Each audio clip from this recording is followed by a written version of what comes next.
things there. Well, now you got to get the sponsor name out front. You twisted it. It's got it. There you That's go. a veteran. I go half. See, I go that's a half and veteran half. move right there. Yeah. 50-50. Veteran move. That's right.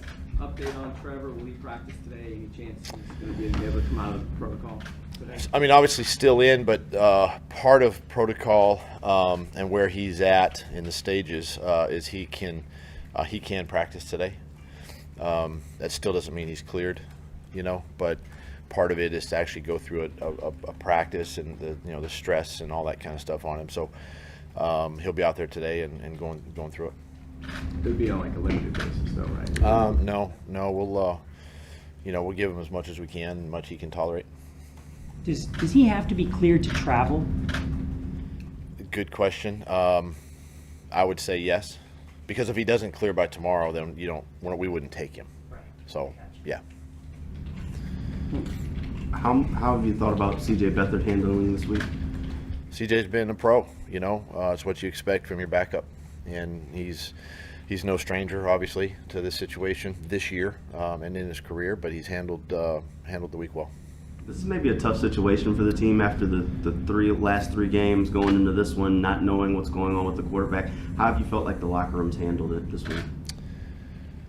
Pretty well. I mean, for the most part, there's been no distractions. Not a lot of questions or wondering ifs, ands, or the buts, and guys just focus on their job. And obviously, with situations like this, when any player's in a concussion protocol, I mean, it's just up to the player himself, the healing, and then going through the proper steps. So I think it's just business as usual. Do you anticipate Zay practicing, being able to go on Sunday? Probably not. He is trending well. He's working off to the side with our trainers, medical staff. Again, with a hamstring. It's a touchy situation, and I don't want to risk anything further as we continue our season. So probably not. Do you have a gauge of how your team will react?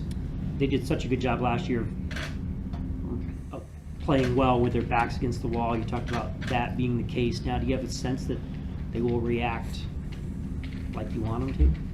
I do, and I think they will.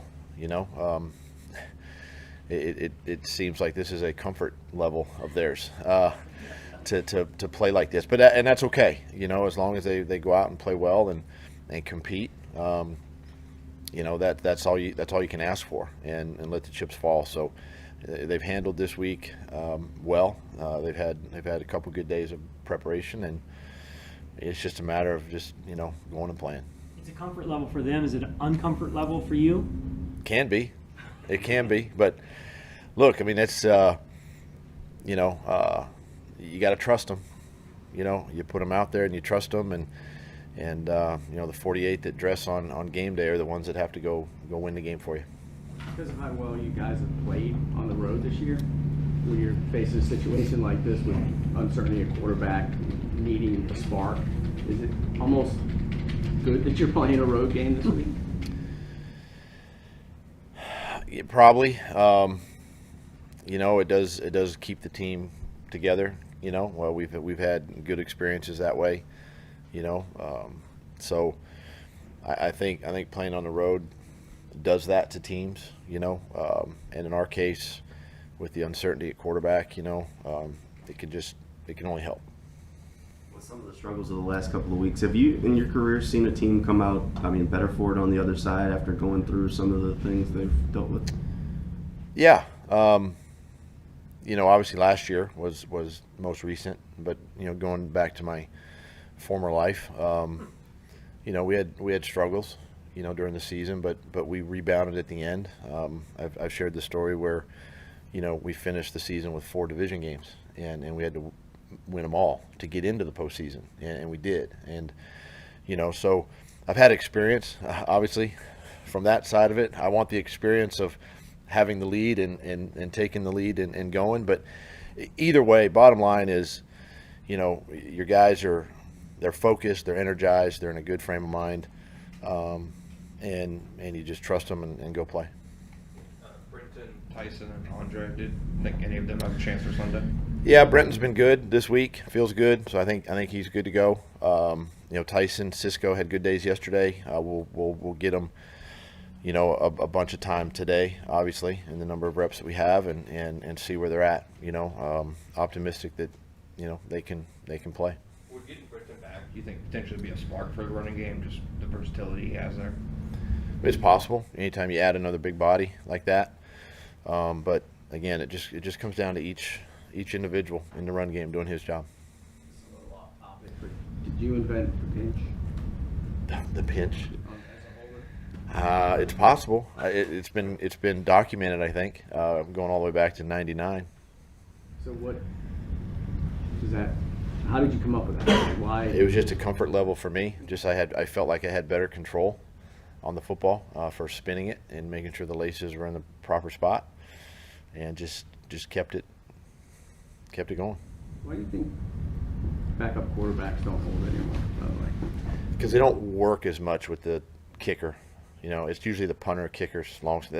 I mean, you see our three guys; they're inseparable, and you'd never see CJ or, you know, a backup quarterback with those guys. You know, and so, you know, back when I did it, we had to make time, you know, apart from practice to get our work in, and we did. And so, but these guys just hang out so much more together. Punters are used to catching the ball, obviously, and they, like I said, they hang out and they know each other, and a lot of conversation on that stuff.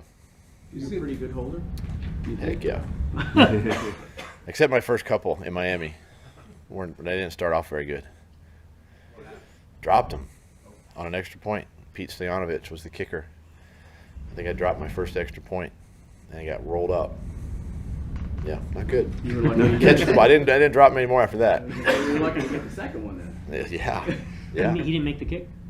No, because I missed it. I dropped it. I had to get up and make the fire call and scramble, and you get not good. It's not good. Is it Not good. fair to call Trevor's situation for Sunday a coin flip situation? I think it's better than that, than a coin flip, but still, you know, this is Friday, and he's still technically in the protocol, you know, until he can clear. So, you know, it's hard to, you really can't even compare it. It's not really a coin flip, right? It has to be yes or no, you know, type deal. Without Zay and without Christian, what are you going to need from Calvin on Sunday? Just be Calvin. Don't do anything more. Don't do anything less. Just be Calvin. Do what we ask him to do. You know, be a part of the offense. Really nothing more, nothing less. You have some young receivers that are going to be filling in, like Parker Washington's been getting some reps. You might need Elijah Cooks a little bit more this week. How do the practice reps become more valuable? And with Trevor, I guess, missing some of the days of practice, does that impact, I guess, their readability for Sunday? Well, obviously they're going to have to play. You know, the good thing is they've gotten work with Trevor in previous weeks due to our injury situation, due that Christian's been out. So Parker's gotten a lot more time, you know, with Christian. Elijah's gotten more time, you know, with Trevor and CJ both. And, you know, so there's time on task, obviously, but it's still kind of a work in progress with those guys, getting to know, you know, body language, demeanor, depths of routes, things like that, you know. But, you know, Parker continues to improve the more he plays and get better, and Elijah's the same way.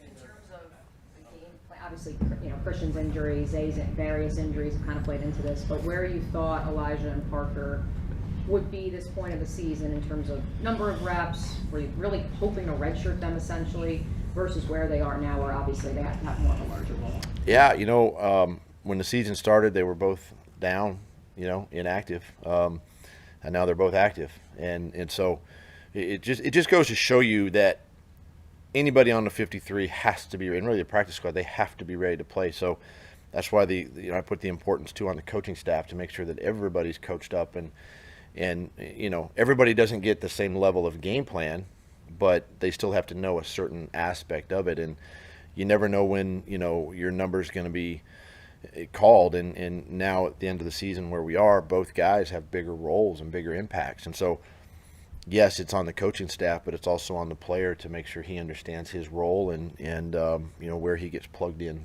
you know, to the game plan. I know you said if Trevor doesn't clear protocol tomorrow, he can't travel, but tried to find like all the rules of the concussion protocol online. I can't find it. Is there a chance? It's not on. It's not on Google. It's not on the internet. Look, is there a chance though that he could test Sunday morning and then you guys put him on? You're asking questions out of my realm. I didn't know. Most guys, if you don't clear, usually by Friday, okay, then you can't risk putting a guy on the field this close to game time, right? So, and that's any player, so just take the position out of it. But, he is trending in the right direction, and hopefully, things go well today. Braswell getting close. He's really close. We'll have to make a decision on him, coming up, as far as, 53, or if we can't, then he'll stay down, the rest of the year. Okay.